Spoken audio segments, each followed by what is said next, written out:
Air Force General apologizes after 3 pets die in flight during moves. So check this thing out. The military spends a bunch of money and time and logistics moving people's pets, and then they die on the plane.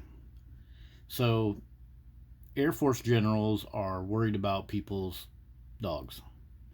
This dog here belonged to Gunnery Sergeant Christopher Panko and his wife, a 10-year-old Pomeranian dog. It died after one of these plane flights. So think about that. Your elite fighting force Marines, Gunnery Sergeant, he's sitting there. A big part of his mental processes are worrying about this dog. Not thinking about his fellow Marines, not doing more training. No, a big part of his life is dedicated to this freaking dog. So, have a look at this thing. The 4-star head of Air Mobility Command publicly apologized to families on Friday after 3 pets died. So, a whole bunch more pets have died as well. They're calling it unacceptable. The military has rushed to reconsider its pet travel policies after a mangy dog, a Marine Corps family's 10-year-old who cares, died of a heat stroke on the Patriot Express across Japan. So they've had this dog for 10 years and it dies. And now they're going to play the victim and act like this thing is some kind of freaking war hero paving the way for better pet transport across the world. There's a whole nother article. The Air Force promises change after this dog died. According to this article, military families have to execute orders in a certain amount of time. They have to pack a house, prepare children for school, etc., etc. But then it says pets aren't on the military's radar the way they should be. Huh. If you're in the fighting force and you need to be able to be part of a force of readiness, why should you even have to worry about the dog?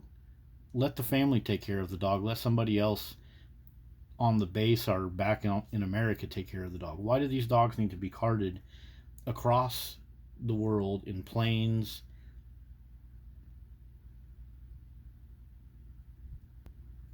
and provided all kinds of air conditioning? This whole terminal space is designed for the puppers. That's where that dog passed away. Oh, 10-minute period where they put him in the crate. Otherwise, he was in the air-conditioned thing. This is so ridiculous. All of this military expenditure for these freaking dogs going across to other bases in other countries. No wonder viruses and sicknesses spread so much. These dogs are nasty disease vectors.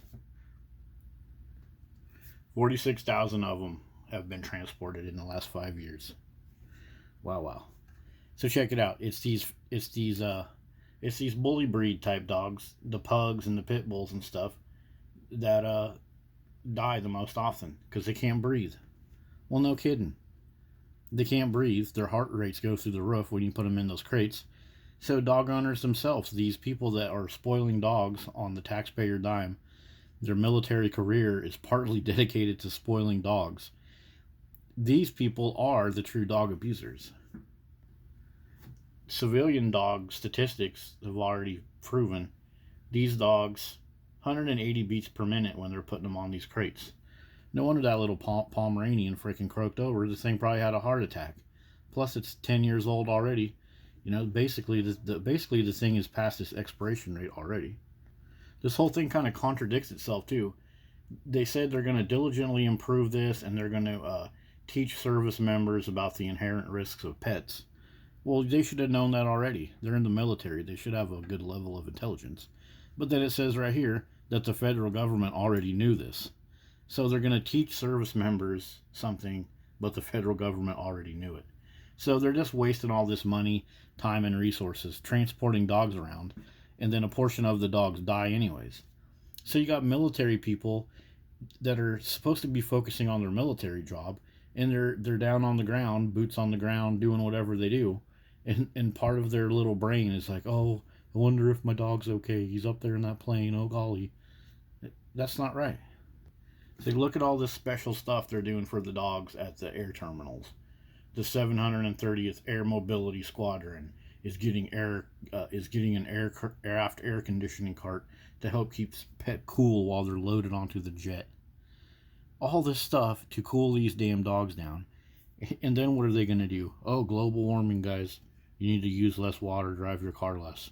Meanwhile, they're busting out top of the line, military contracted. You know, all this equipment that they're using to service these dogs is government contracted, huge money, huge contracts. I noticed they said right here, ongoing construction and altercations involving pets had necessitated keeping animals outdoors. So these dogs are causing problems, biting people, biting each other. Altercations. That's that dog owner, dog lover, soft language for people got bit and other type stuff. But then they're going to talk about this whole other terminal that is going to get built, and it's going to have more climate control stuff for dogs. A related article is popping up. Relief Society step up with more than $200K for pet shipping costs. Jesus. Puppy pads and wipes so dogs can relieve themselves at the passenger terminal. Oh, wow.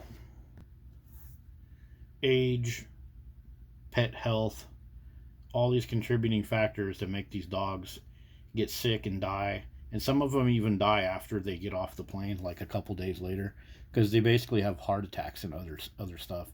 Or they get over sedated is one of the contributing factors. So why not just leave these dang dogs at home?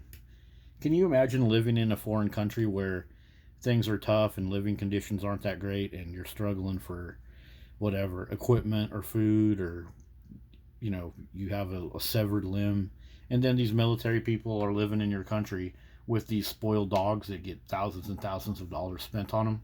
Like, what an insult that has to be to people that are struggling. And just people here in America that are aware of this kind of stuff. And here's the Air Mobility Command page. So check this out. You can get big money back for paying for these dogs. You get $550 for movement in the United States, or you can get $2,000 back for reimbursement. So if you're a military person and you're going to go be stationed somewhere else, you get all this money back for having your dog transported. And it looks like you get a funeral service for your dog too. The Marine Corps guy whose dog passed away, they're going to take care of, shipping the dead body and all that stuff. They're going to give him the remains. They probably give him a freaking flag and a bunch of Marine Corps goofy stuff too. What about our disabled veterans? What about our citizens? Why do we spend so much money on dogs, especially in the military?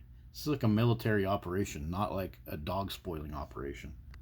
So that has been a look at this Air Force Times article and all the military expenditure and logistics and time and worry and anxiety that our military has to deal with just for all these pets that many times end up dying on these flights anyways.